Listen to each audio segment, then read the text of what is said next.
이번 영상에서는 정신병 치료 유형과 정신병 치료에 도움이 되는 조건에 대해 알아봅니다. 정신병의 치료 유형은 크게 과학지상주의 치료 유형, 극단적 정신주의적 치료 유형, 그리고 과학주의와 정신주의 결합의 치료 유형이 있습니다. 먼저 과학지상주의 치료 유형은 모든 정신병은 결국 뇌 안의 신경전달 물질의 대사장애로 인해 특정한 물질이 과잉이나 결핍하여 생기므로 약물 투여를 통해 이를 조절해주면 정신병이 나을 수 있다는 주장입니다. 이러한 과학주의적 입장은 비록 정신병의 근본적인 변화와 치료를 하지는 못할지라도 간단하고 구체적으로 실질적인 도움을 줄 수 있습니다.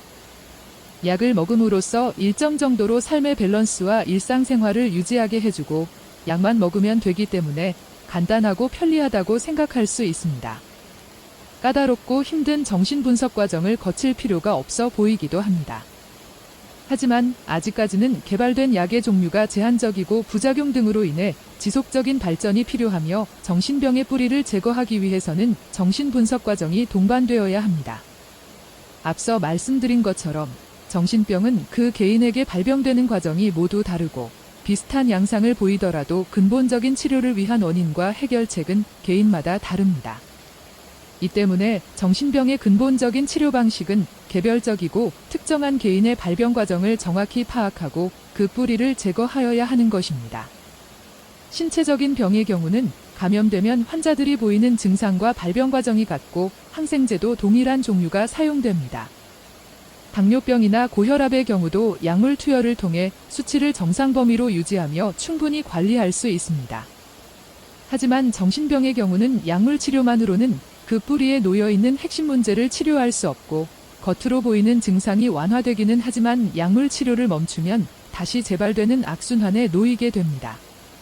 개인의 환경과 기질적 요인에 뿌리를 두고 있는 정신병을 하나의 요인으로만 환원시켜 이해하고 치료할 수 있다는 생각은 단지 개념의 유희에 불과하다고 하겠습니다. 병이 복잡한 과정으로 발병할 경우에는 치료 방법도 여러 측면에서 고민하여야 하고 접근하여야 문제를 해결할 수 있듯이 발병 과정이 복잡하게 얽혀있는 정신병의 경우는 그 원인을 단편적인 이해가 아닌 총체적으로 다방면으로 그리고 다차원적으로 접근하여야 목표에 도달할 수 있습니다. 만약 기업이 부도가 났다면 그 원인이 단지 돈이 없어서는 아닐 것입니다.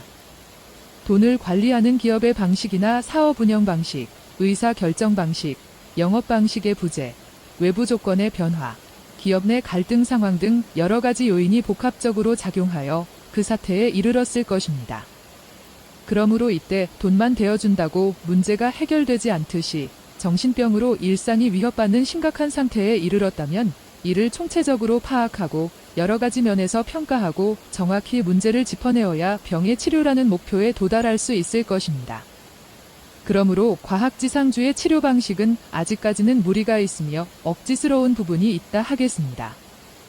두 번째 치료 유형은 극단주의적 정신주의적 치료 유형입니다. 이는 모든 것을 정신, 심리, 영혼의 문제로 귀결시키고 기도, 안수, 불공, 암시와 같은 종교적 방법으로만 문제를 해결하고자 하는 것입니다.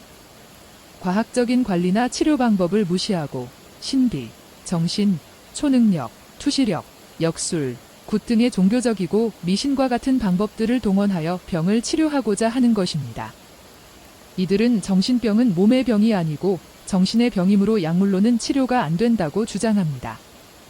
이들은 인간 내부에 치유성이 있다고 믿고 과학주의 치료인 약물 치료를 배척하고 인간 스스로 그 내부의 어떤 힘에 의해 치료가 이루어지는 것으로 생각합니다. 반면에 실제로 약물 치료를 통해 정신병의 증상들이 개선되며 아무리 영적인 존재라 할지라도 생리적이고 기질적인 변화와 반응은 정신력으로 해결되는 것이 아니라는 주장이 있습니다.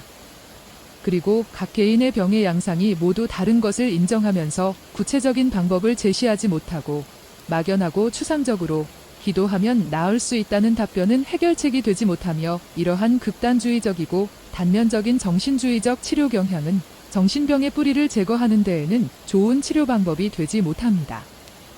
마지막으로 과학주의와 정신주의를 결합한 치료 유형이 있습니다.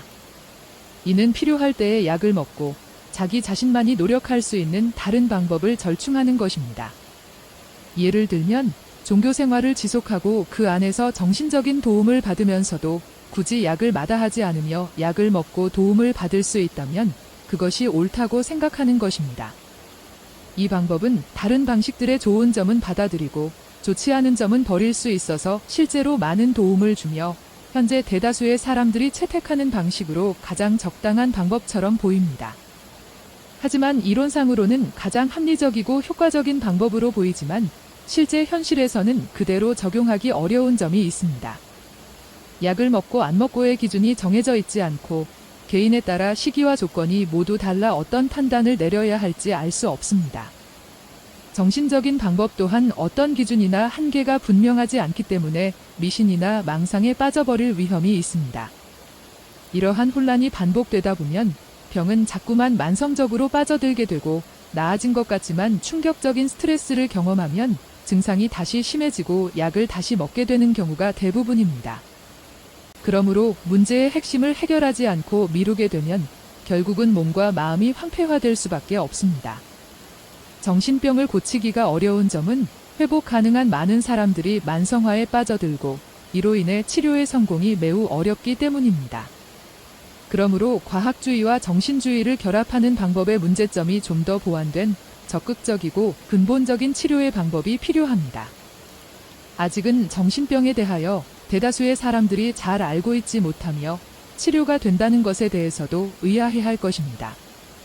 마약이나 도박과 같이 중독 증세를 정신병과 비슷하다고 보는 사람들도 많이 있습니다. 하지만 이는 정신병을 통틀어 볼 때 아주 극히 일부분에 해당하는 것이고 많은 정신병은 그 정도에 따라 다르기는 하지만 확실하게 치료가 가능하고 완치는 아니더라도 좀 더 나은 상태로 발전하는 것은 대부분에 있어 가능합니다. 정신병의 요인이 외부의 환경이나 지나친 스트레스에 있다면 치료하기가 쉬우며 빨리 회복될 가능성이 높습니다. 끝없이 잔소리하는 부모, 특별한 신념으로 자녀를 억압하고 방해하는 부모, 방치하는 부모, 늘 당하기만 하는 경우, 주변에 왜곡되고 망상에 사로잡혀 있는 사람이 있을 때 폭력적인 환경 등 특별하고 마땅한 이유가 있는 경우에는 회복 가능성이 높습니다. 반면에 본인의 내면에서 일어나는 알 수 없는 갈등과 혼란을 반복하고 있는 경우에는 원인의 뿌리를 찾는 것이 어려울 수 있습니다. 치료의 시작점을 찾는데 많은 시간과 에너지가 있어야 합니다.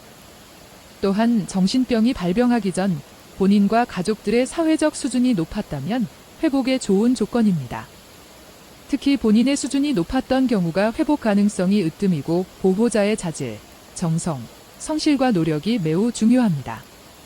공부도 잘하고 집안도 좋은 편이며 약간의 스트레스를 풀어낼 취미나 특기를 지니고 있는 사람들은 쉽게 치료될 수 있습니다.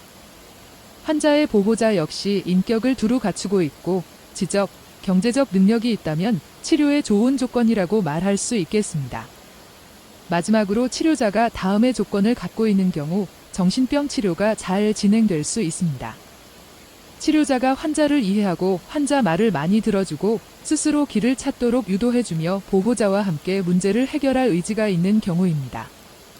보호자를 치료에 함께 포함한다는 것은 상당히 어려운 일입니다.